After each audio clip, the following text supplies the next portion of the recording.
এই গরমে যারা বিয়ে করে তাদের তো সাহস আছেই বটে, কিন্তু যারা এই বিয়ে খেতে যায় তাদের আরো বেশি সাহস। কিন্তু যতই গরম পড়ুক বাদ যাবে না একটা বিয়ের দাওয়াতও। হ্যালো এভরিওয়ান, আই হোপ সবাই ভালো আছেন। আমি আল্লাহর মতো অনেক ভালো আছি। Welcome back to my another new blog.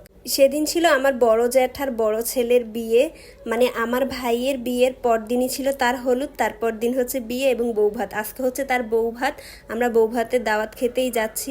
মূলত ফ্যামিলি প্রোগ্রাম হওয়ার কারণে বিয়ে খেতে যাওয়া নাই হলে এই বিয়ে খেতে যেতামই না, কারণ যেই পরিমাণের গরম, এমনিতে ভাইয়ের বিয়ে দাওয়াত খেয়ে টায়ার্ড হয়ে গেছি, আর ওর উপরে যদি অন্য বিয়ের দাওয়াত হয় মানে আর ওইগুলো নেওয়াই যায় না এই গরমে। ভাইয়ের বিয়ের পাশাপাশি আমাদের 3টা বিয়ের দাওয়াত পড়েছিল। এক হচ্ছে ভাইয়ের বিয়ে, এক হচ্ছে আমার বড় জেঠার বড় ছেলের বিয়ে, আরেক হচ্ছিল আমার বাড়ির একটা কাজিনের বিয়ে। তো আমরা সবাই মিলে চলে আসছি ভাইয়ের বিয়েতে অ্যাটেন্ড করার জন্য। বিয়ে দাওয়াত খেয়ে আমরা সন্ধ্যার দিকে রওনা দিব ঢাকাতে। ভাইয়ার বিয়ের গেট পানির মধ্যে ফোয়ারা দেওয়া, এটা আমাদের বিয়েতেও ছিল, ওদের বিয়েতে দেখি সেম। এখনকার ম্যাক্সিমাম গ্রামের বিয়েতে হচ্ছে এই সেম ডিজাইনটাই রাখে। ওদের বাড়ির আরেকটা সুবিধা হচ্ছে কি প্রচুর পরিমাণের বাতাস ছিল, কারণ দক্ষিণ সাইডে তো দক্ষিণা বাতাস একবারে মন জুড়িয়ে যাচ্ছিল। আর যেহেতু ওদের বাড়ির চারপাশে হচ্ছে ধান ক্ষেত মাঠ, তো খোলামেলা জায়গা থাকার কারণে অনেক সুন্দর বাতাস আসতেছিল। ভাইয়াদেরও খাবার আয়োজন করা হয়েছিল তাদের বাসার ছাদেই, কিন্তু তেমন কোনো কষ্টই হয় নাই আমাদের সবার খেতে, কারণ বললাম না চারপাশে অনেক পরিমাণের বাতাস ছিল আর রোদও ছিল, কিন্তু ওইরকমভাবে কষ্ট হয় নাই। মোটামুটি ভালোই এনজয় করে খেতে পারছিলাম, আর ওদের প্রত্যেকটা খাবার অনেক মজা হয়েছিল। তাই যত গরমের মধ্যেই বসি না কেন আহামরি তেমন কোনো কষ্টই হয় না, রিল্যাক্সে খুব সুন্দরভাবেই হচ্ছে আমরা খাবার খেতে পেরেছিলাম। তো খাওয়া দাওয়া শেষ করে আমরা সবাই মিলে চলে আসছি আমার আরেক চাচার বাড়িতে। আমার এখানে 2জন চাচা থাকে, একজন হচ্ছে আমার বাবার বড় ভাই আমার জ্যাঠা, আরেকজন হচ্ছে আমার বাবার ছোট ভাই, মানে হচ্ছে আমার কাকা হয়। তো দুজনেই হচ্ছে নতুন বাড়িতে চলে আসছে এবং ওদের ঘরও হচ্ছে পাশাপাশি, তাই এক বাড়িতেই আসলে দুজনের সাথেই দেখা হয়। তো বড় জ্যাঠার ছেলের বিয়ে খেয়ে আমরা হচ্ছে এখন আমার ছোট কাকার ঘরে যাচ্ছি একটু রেস্ট করার জন্য। তো এদিকে ফারদিন হচ্ছে কাঁঠাল দেখে মহা খুশি। ওর কাছে না এবারে বাড়ি যাওয়ার পর দেখলাম ও কাঁঠাল আম এগুলো দেখে না ওর কাছে খুব ইন্টারেস্টিং মনে হয় জিনিসগুলা, তো ও খুব এনজয় করে। তো নাদিমদের ঘরে আসার পরে দেখি ওদের বাগানের মধ্যে খুব সুন্দর হচ্ছে কাঁচামরিচ ধরে আছে সবজি হিসেবে, আবার গাছের মধ্যে খুব সুন্দর সুন্দর বেগুন ছিল। তো এটা দেখে আমি আবার লোভ সামলাতে পারিনি, আমি কাকিকে বললাম যে আমি এখান থেকে মরিচ এবং বেগুন নিয়ে যাব ঢাকায়। তো বলছে তোর যা ইচ্ছা তুই নিজের হাতে তুলে নিয়ে যা তোর ইচ্ছা মতো। তো প্রথমে হচ্ছে আমি কয়েকটা কাঁচামরিচ নিয়ে নিছি এবং বেগুনগুলা দেখে আমার সব থেকে বেশি লোভ লাগছিল, মানে আমি বলছি পৃথিবী উল্টে গেলে আমি এই বেগুন না নিয়ে যাব না। তো আমি দেখে দেখে যেগুলা বড় হয়েছে তো সেই বেগুনগুলা আমি নিয়ে নিচ্ছিলাম। তো আমি এখান থেকে সবজি টবজি নিয়ে বাসায় চলে আসছি। বাসায় আসার পর দেখি আরেক মহাকাণ্ড, আমাদের মুশফিক ভাই সবার প্রিয়, সে আমাদের জন্য খুব কষ্ট করে অনেক শাক লতা পাতা তুলে নিয়ে আসছে ওদের বাগান থেকে। ওরাও হচ্ছে অনেক কিছু চাষ করছে, তো খালাম্মাও বলতেছিল যে তোদের যা যা ইচ্ছা আছে সব তোরা নিয়ে যা। ঢাকাতে তো আমরা এরকম তাজা শাকসবজি পাই না, পাই কিন্তু এরকম তাজা দেশি স্বাদের শাকসবজি তো ওইভাবে পাই না।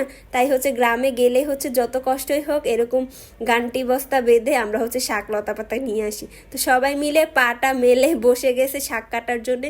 আসলে এগুলো কেটে না নিয়ে গেলে তখন মানে ঢাকায় যাইতে যেতে এগুলোর অবস্থা এত খারাপ হয়ে যাবে, তখন আর কাটতে পারবো না।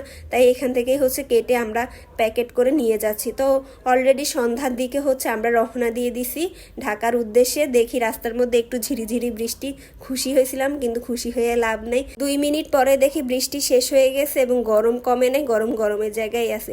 তো আমরা সবাই মিলে রিল্যাক্সে আল্লাহর নাম নিয়ে ঢাকায় যাচ্ছি। আর বাড়ি থেকে আসার সময় আমরা হচ্ছে কাঁচা আম কেটে নিছি গাড়িতে বসে খাওয়ার জন্যে, আর লবণ মরিচ মাখাই নিছি। তো আমরা সবাই মিলে গাড়িতে বসে বসে হচ্ছে লবণ মরিচ মাখাই কাঁচা আম খাই।